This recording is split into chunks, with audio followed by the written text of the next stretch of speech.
Le 16 juillet 1942, le jour de l'arrestation, il était midi, c'était l'heure de déjeuner, je vois encore sur la table, il y avait des radis.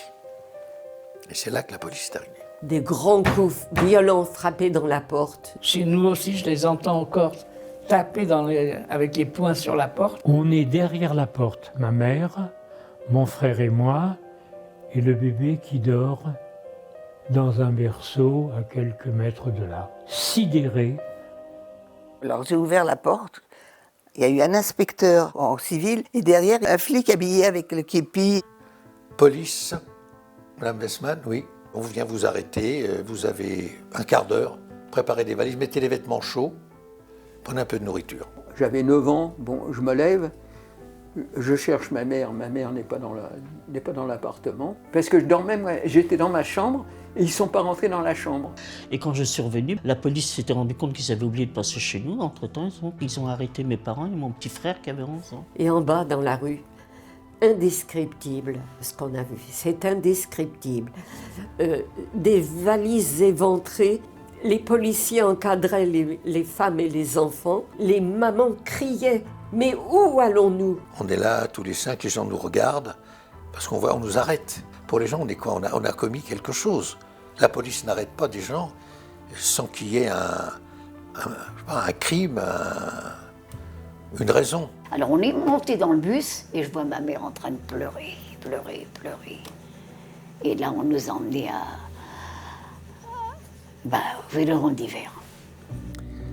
Et puis tout d'un coup, éclate sur Paris un énorme orage. Vous savez qu'il y a une seule photo, et c'est pourquoi la rue est mouillée, parce qu'il était tombé un orage. Et on nous propulse dans ce vélodrome d'hiver, dans cet enfer. Quand je sors de l'autobus, ces gens qui crient, qui hurlent. Le Veldi, je l'avais vu dans les journaux. C'était là on fait du vélo, dans mon esprit. Et on était au spectacle, puisqu'on était en haut, et les Croix-Rouges en bas, et on voyait des choses. Les malades, ils étaient au milieu de la piste.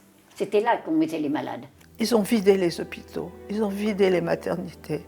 Il y avait des handicapés, il y avait des bébés, il y avait des femmes enceintes.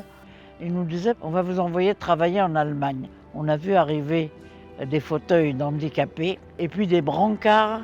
Ma mère me dit, ça on nous a menti. Ils se préparent quelque chose, on ne peut pas employer ces gens-là à travailler.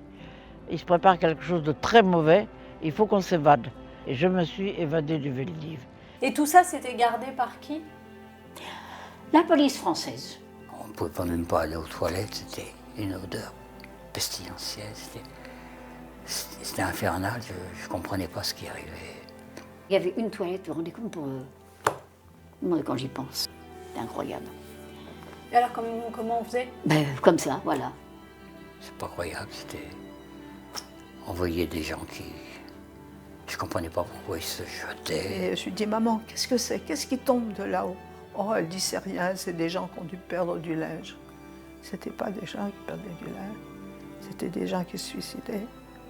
J'étais quand même un enfant, c'est pas un spectacle pour un enfant qui ne comprend pas les choses. En fait, je vais vous dire la vérité, j'aime pas trop m'en rappeler, quoi. Comment on a pu laisser faire ça? Même maintenant, je comprends pas. J'arrive pas à comprendre.